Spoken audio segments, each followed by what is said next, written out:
இது ஃபர்ஸ்ட் மலேசியாவின் செய்திகள் உங்களுக்காக.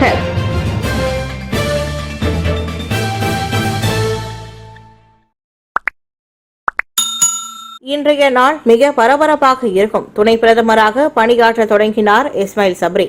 அதிகமான வேலைகளுடன் இன்றைய தமது நாள் அதிகம் பரபரப்பாக இருக்க போவதாக துணை பிரதமராக இன்று முதல் நாளாக பொறுப்புகளை கவனிக்க தொடங்கி இருக்கும் டாக்டர் ஸ்ரீ இஸ்மாயில் சப்ரி யாக்கூப் தெரிவித்தார்.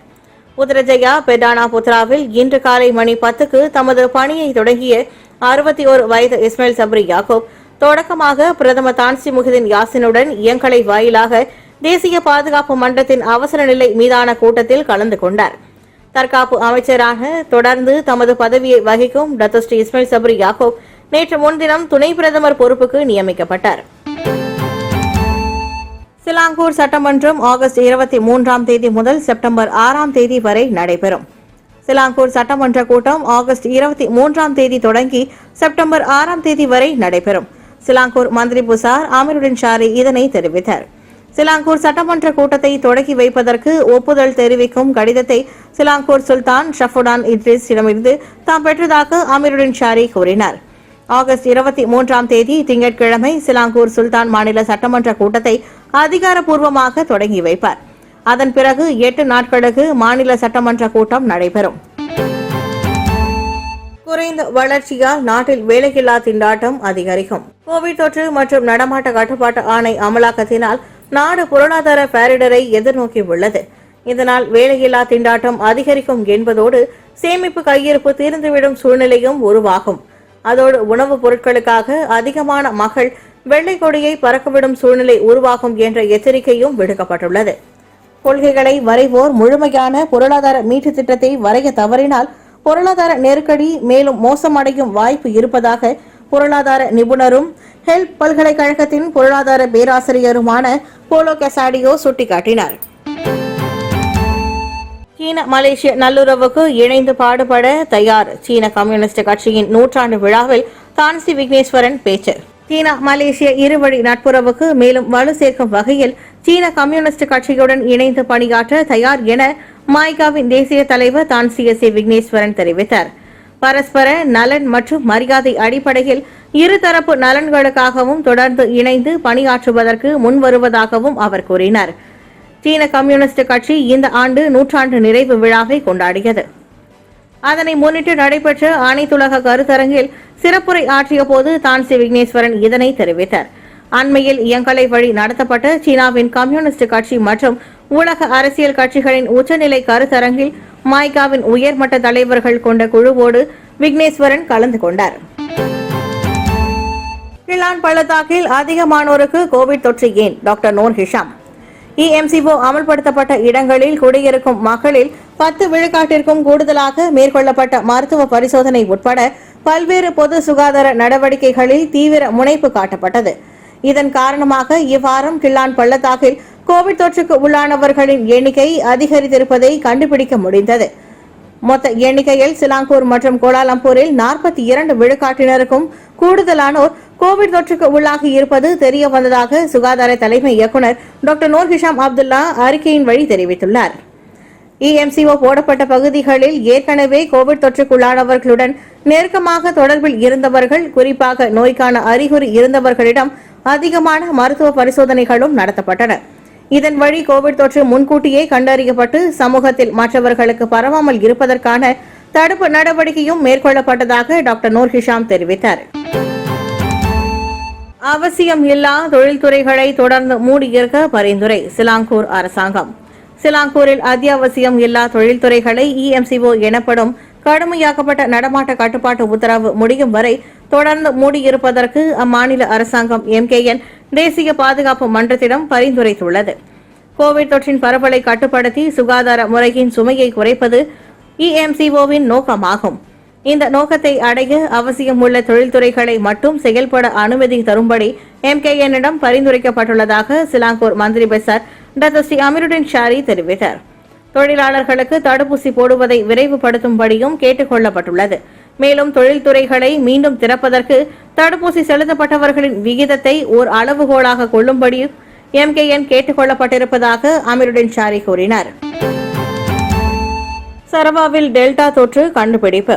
அதிக வீரியம் கொண்ட கோவிட் டெல்டா வைரஸ் முதல் முறையாக சரவாவில் கண்டறியப்பட்டுள்ளது. கோவிட் தொற்று இருப்பதாக உறுதிப்படுத்தப்பட்ட ஒருவரின் உடலில் டெல்டா வைரஸ் இருப்பது தெரிய வந்துள்ளதாக யூனிமாஸ் பல்கலைக்கழகத்தின் சுகாதார மற்றும் சமூக மருந்து கழகம் வெளியிட்டுள்ள அறிக்கையில் தெரிவித்துள்ளது. ஜூன் 18ஆம் தேதி 56 வயதுடைய ஆடவரிடம் மேற்கொள்ளப்பட்ட மரபணு வரிசை முறை ஆராய்ச்சியில் கோவிட் டெல்டா வைரஸ் இருப்பது கண்டுபிடிக்கப்பட்டது.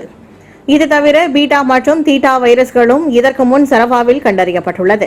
கடந்த ஆண்டு கோவிட் தொற்று பரவ தொடங்கியது முதல் அந்த தொற்றுக்கு எதிரான போராட்டத்தில் முக்கிய முன்கள பணியாளராக யூனிமாஸ் பல்கலைக்கழகத்தின் சுகாதார மற்றும் சமூக மருந்து கழகம் செயல்பட்டு வருகிறது. கோவிட் வைரஸில் ஏற்பட்டு வரும் மரபணு மாற்றங்கள் தொடர்பான பரிசோதனை மற்றும் ஆராய்ச்சியிலும் யூனிமாஸ் பல்கலைக்கழகம் தீவிர முனைப்பு காட்டி வருகின்றது. ஷாலாம் அரங்கில் 2000 கோவிட்-19 நோயாளிகளா? மறுத்தது சுகாதார அமைச்சு.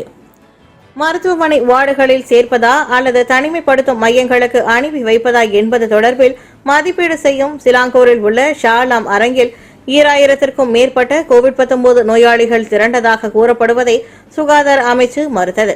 அந்த மறுப்பு செய்தியுடன் அந்த அரங்கின் தற்போதைய நிலையை விவரிக்கும் 2 புதிய படங்களையும் சுகாதார அமைச்சு பதிவேற்றம் செய்தது. முன்னதாக பேஸ்புக் பதிவொன்றில் ஷாலாம் அரங்கிற்கு வந்தவர்களில் சில வார்டுகளில் இடமில்லாததால் திரும்பி செல்ல சொன்னதாக குறிப்பிடப்பட்டிருந்தது. மூடா கட்சியின் பதிவையும் அங்கீகரிப்பீர். தமது தலைமையில் அமைக்கப்பட்ட மூடா கட்சியையும் உடனடியாக அரசியல் கட்சியாக பதிவு செய்யும்படி இளைஞர் விளையாட்டுத்துறை அமைச்சரான Syed Saddiq Syed Abdul Rahman கேட்டுக் கொண்டார். பெஜ்வாங் கட்சி பதிவு செய்யப்பட்டதை தொடர்ந்து தங்களது கட்சியும் பதிவு செய்யப்பட வேண்டும் என அவர் வலியுறுத்தினார். கூட்டரசு அரசியலமைப்பு சட்டமும் மனித உரிமைக்கான உலகளாவிய பிரகடனமும் சங்கங்களின் சுதந்திரத்திற்கும் அடிப்படை உரிமைக்கும் உத்தரவாதம் வழங்கி இருப்பதாக மூடாவின் தலைமை செயலாளர் அப்துல் ஹமீத் ஹாடி தெரிவித்தார். மூடா கட்சியை விரைவாக அங்கீகரிக்கும்படி அவர் வலியுறுத்தினார். இவ்வாண்டு தொடக்கத்தில் பதிவுக்கான மூடாவின் விண்ணப்பத்தை சங்கங்களின் பதிவகம் நிராகரித்தது. எனினும் அதற்கான காரணத்தை சங்கங்களின் பதிவகம் விரிவாக தெரிவிக்கவில்லை. அம்னோ எம்பிக்கள் நாடாளுமன்றத்தில் விருப்பத்திற்கு ஏற்ப வாக்களிக்கலாம். அடுத்த நாடாளுமன்ற கூட்டத்தின் போது எந்தவொரு தீர்மானம் கொண்டு வந்தாலும் தங்களது விருப்பத்திற்கு ஏற்ப அம்னோ நாடாளுமன்ற உறுப்பினர்கள் வாக்களிக்கலாம் என அம்னோ உச்சமன்றம் முடிவு செய்துள்ளது. அக்கட்சியின் தலைமை செயலாளர் அகமது மஸ்லான் இதனை தெரிவித்தார். அதே வேளையில் கட்சி எடுக்கும் இந்த முடிவும் வாக்களிப்பின் போது அம்னோ நாடாளுமன்ற உறுப்பினர்களுக்கு வழிகாட்டியாக இருக்க வேண்டும் என அவர் தெரிவித்தார். பிரதமருக்கு எதிராக நம்பிக்கையில்லா தீர்மானம் கொண்டு வருவது தொடர்பில் அகமது மஸ்லான் எதுவும் கூறாவிட்டாலும் முஹிதீன் யாசினுக்கான ஆதரவை மீட்டுக் கொண்ட அம்னோவின் முடிவு குறித்தே அவர் சுட்டிக்காட்டியதாக நம்பப்படுகிறது. நாட்டில் முதல் முறையாக கோவிட் தொற்றுக்கு 9180 பேர் பாதிப்பு. நாட்டில் முதல் முறையாக 9180 பேர் கோவிட் தொற்றின் பாதிப்புக்கு உள்ளாகினர். இதன்படி ஒட்டுமொத்தமாக கோவிட் தொற்றுக்கு உள்ளானவர்களின் எண்ணிக்கை 8,17,838 உயர்ந்தது என சுகாதார தலைமை இயக்குநர் டாக்டர் நூர் ஹிஷாம் அப்துல்லா தெரிவித்தார். இதற்கு முன் கடந்த மே மாதம் 29ஆம் தேதி 9,020 பேர் கோவிட் தொற்றுக்கு உள்ளாகினர். அதன் பிறகு கோவிட் தொற்றுக்கு உள்ளானவர்களின் எண்ணிக்கை ஒரே நாளில் 9,180 அதிகரித்துள்ளது. இதுவே முதல் முறையாகும். சிலாங்கூரில் மட்டும் 4,400 பேர் தொற்றுக்கு உள்ளாகினர். கோலாலம்பூர் கூட்டரசு பிரதேசத்தில் 1,271 பேரும், ஜொகூரில் 315 பேரும், சபாவில் 323 பேரும், சரவாவில் 409 பேரும், நெகிரி செம்பிலானில் 899 பேரும் தொற்றின் பாதிப்புக்கு உள்ளாகினர். எங்களுக்கு பதவி வெறி கிடைக்காது. சாடிக் அதிகாரத்தை கைப்பற்றும் நோக்கத்தில் பிரதமர் முஹிதீன் யாசினுக்கு வழங்கிய ஆதரவை நாங்கள் மீட்டுக் கொள்ளவில்லை. அதோடு எங்களுக்கு பதவி வெறியும் கிடையாது என அம்னோ தலைவர் அகமது சாஹித் ஹமீதி தெரிவித்தார். பெரிக்கத்தான் நேஷனல் அரசாங்கத்தின் தோல்வியை அம்னோ சுமக்க முடியாது என தமது முகநூலில் அவர் பதிவேற்றம் செய்துள்ளார். எங்களது பதவி வெறி இருந்திருந்தால் நாங்கள் எப்படி செய்திருக்க மாட்டோம். அதிகாரத்திற்கு வருவதற்கு ஏற்கனவே எங்களுக்கு சிறந்த வாய்ப்பு இருந்தது. மக்கள் மற்றும் நாட்டின் நலன் கருதியே அம்னோவின் செயல்பாடு இருப்பதாக சாஹித் ஹமீதி குறிப்பிட்டார். தடுத்து வைக்கப்பட்டிருந்த ரூபன் கருணாகரன் மரணம். ராஜாங் சிறையில் தடுத்து வைக்கப்பட்டிருந்த 25 வயதுடைய ரூபன் கருணாகரன் மரணம் அடைந்தார். கடந்த 6 மாதங்களில் தடுப்பு காவலில் நிகழ்ந்த 12வது மரண சம்பவம் இதுவாகும். இதற்கு முன் நோய் பின்னணி எதுவும் கொண்டிருக்காத ரூபன் கருணாகரன் ஜூன் 21ஆம் தேதி இறந்தது அவரது குடும்பத்தினரிடையே பெரும் அதிர்ச்சி அலையை ஏற்படுத்தியுள்ளது. இந்த சம்பவம் குறித்து மலேசிய மனித உரிமை ஆணையமான சுஹாகாம் அதன் இடம் ஸ்வாராம் நிர்வாக இயக்குநர் சிவன் துரைசாமி மகஜர் வழங்கினார். 2013ஆம் ஆண்டு ரூபன் 17 வயதாக இருக்கும்போது தமது அண்டை வீட்டில் நிகழ்ந்த 3 கொலைகளில் சம்பந்தப்பட்டதன் தொடர்பில் கைது செய்யப்பட்டிருப்பதாக PSM எனப்படும் மலேசிய சோசியலிச கட்சியின் முக்கிய தலைவர்களில் ஒருவரான அருட்செல்வம் கூறினார். தமக்கு எதிரான குற்றச்சாட்டு தொடர்பில் மேல்முறையீட்டுக்காக காத்திருந்த வேளையில் ரூபன் கருணாகரன் இறந்தது வியப்பை ஏற்படுத்தியிருப்பதாக சுவராம் கூறினார். கோவிட் தொற்று மோசமடைகிறது. வியட்நாம் சி போட்டி ஒத்திவைப்பு. வியட்நாமில் இவ்வாண்டு நடைபெறவிருந்த சி விளையாட்டு போட்டி கோவிட் தொற்று காரணமாக ஒத்திவைக்கப்பட்டுள்ளது. அநேகமாக சி போட்டி அடுத்த ஆண்டு நடைபெறலாம் என சி போட்டி ஏற்பாட்டுக்கான குழுவின் உறுப்பினர் ஒருவர் தெரிவித்தார். ஆசியான் நாடுகளின் மினி ஒலிம்பிக் என வர்ணிக்கப்படும் இவ்வாண்டு சி விளையாட்டு போட்டி நவம்பர் 21ஆம் தேதி தொடங்கி டிசம்பர் 2ஆம் தேதி வரையில் ஹனோய் நகரில் நடைபெறுவதற்கு திட்டமிடப்பட்டிருந்தது. ஆனால் வியட்நாமில் கோவிட் தொற்று மோசமடைந்துள்ளதோடு போட்டி நடைபெறும் பல வட்டாரங்களிலும் புதிதாக தொற்று பரவி வருவதால் இப்போட்டியை ஒத்திவைப்பதற்கு முடிவு செய்யப்பட்டுள்ளது. தற்காலிக அரசு அமைய மட்டுமே பெர்சத்துவுடன் அம்னோ ஒத்துழைத்தது. Najib Razak. நாட்டில் கடந்த ஆண்டு அரசியல் நிலைத்தன்மையற்ற சூழ்நிலை ஏற்பட்ட போது 1 ஆண்டுக்குள் பொது தேர்தல் நடத்தப்பட வேண்டும் என்ற நிபந்தனையுடன் பெர்சத்துவுடன் தற்காலிக அரசாங்கத்தை அமைக்க மட்டுமே அம்னோ ஒப்புக்கொண்டது என நஜீப் ரசாக் தெரிவித்தார். நாடாளுமன்றம் கலைக்கப்பட வேண்டும் என தாங்கள் விடுத்த கோரிக்கைக்கு பேரரசரும் மலாய் ஆட்சியாளர்களும் கடந்த ஆண்டு அனுமதி வழங்க மறுத்ததை தொடர்ந்து இந்த இணக்கம் காணப்பட்டதாக முன்னாள் பிரதமருமான நஜீப் ரசாக் இன்று தமது முகநூலில் பதிவேற்றம் செய்துள்ளார். அதேவேளையில் கோவிட் தொற்று விவகாரத்தை பிரிக்கத்தான் நேஷனல் அரசாங்கம் மிகவும் மோசமாக கையாளும் மற்றும் அடிக்கடி தவறு புரியும் என்று அம்னோ எதிர்பார்க்கவில்லை. இப்போது வரை 7 மாதங்களாக அவசர நிலை அமல்படுத்தப்பட்டிருந்த போதிலும் தேர்தல் நடத்த முடியாதது பெரிய தவறாக அமைந்துவிட்டது. இந்த தவறுக்கு உள்நோக்கம் இருந்ததே காரணம். இதன் காரணத்தினால் பிரதமர் முஹிதின் யாசினுக்கு வழங்கிய ஆதரவை மீட்டுக்கொண்டு அடுத்த 3 அல்லது 6 மாதங்களுக்கு இடைக்கால அரசாங்கம் ஒன்று அமைப்பதற்கு ஆலோசனை கூறியுள்ளோம் என நஜீப் தெரிவித்தார். அரசியல் தொடர்பாக முக்கிய முடிவுகள் தேமுவில் விவாதிக்கப்பட வேண்டும். டத்தோஸ்ரீ சரவணன். அரசியல் தொடர்பாக முக்கிய முடிவுகளை எடுப்பதற்கு முன் அது குறித்து தேசிய முன்னணியிலும் அம்னோ விவாதிக்க வேண்டும் என மாய்காவின் தேசிய துணைத் தலைவரும் மனிதவள அமைச்சருமான டத்தோஸ்ரீ எம் சரவணன் வலியுறுத்தினார். முக்கிய முடிவுகளை அம்னோ எடுக்கும்போது தேசிய முன்னணி உறுப்பு கட்சிகளின் கருத்துக்களை அறிந்து கொள்ள வேண்டும்.